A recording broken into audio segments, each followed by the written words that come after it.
Salut à tous. Si vous aimez nos musiques, abonnez-vous à notre chaîne pour ne rien manquer. N'oubliez pas de liker et de partager avec vos amis. Votre soutien nous motive énormément et nous encourage à publier encore plus de super morceaux pour vous. Merci et à bientôt pour de nouvelles découvertes musicales.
Abandonné onya bohome melo. Onya bohome ye melo. Ane parfait parfait bele be adu. Aseba parfait bohome. Awa lo bohome melo. Ambradi no nya bohome melo. Oh my bele, agwa my bele. Aga ile o. Aga o. Adu wa habe ye. Adanye sakadena. Aga ile. Dele bene hobe. Aga fa ye lo. Aga o ha kwalo. Babulo ko mo kube. Oh mo ye. Wa bele mo ye. Oh mo ye. Aya o mo ye. Anabi o mo ye o. Abo no wo me menelo. Alo no bo mo ye melo. Sero nya bo me melo. Mojida me. Sebe ka beke ala no je ye ga shi ne bo kwa ke ne o. Shi fo bi o wo no bi kwa ke ne ye ga le me. Me ne me ka to ko ga le me o. Se fo bi o wo no bi kwa ke ne ye ga le me. Aya wo bo to me o kwa ke na. Ayo baba, baba ayo. Ayo baba ayo.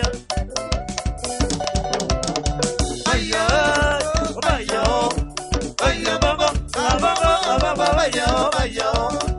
ayo baba ayo. Yajo. Ama. Abie. Robie. Abie kobi kama. Mama ebi kama. Robie ebi kama.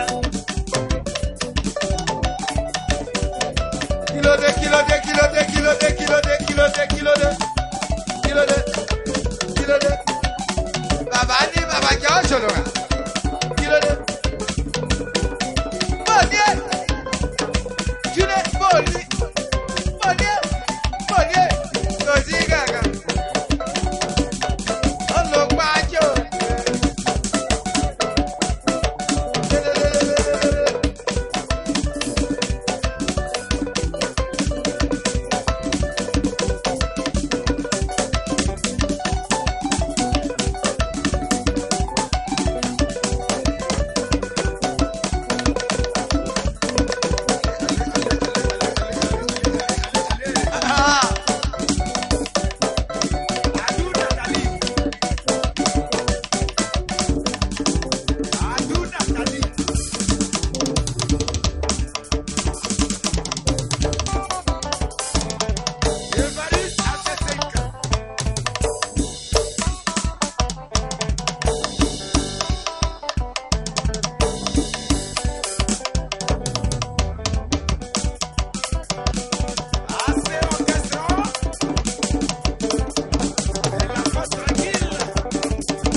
dia de gato melo. Oh no go over. Megomo, oh megomo, oh megomo.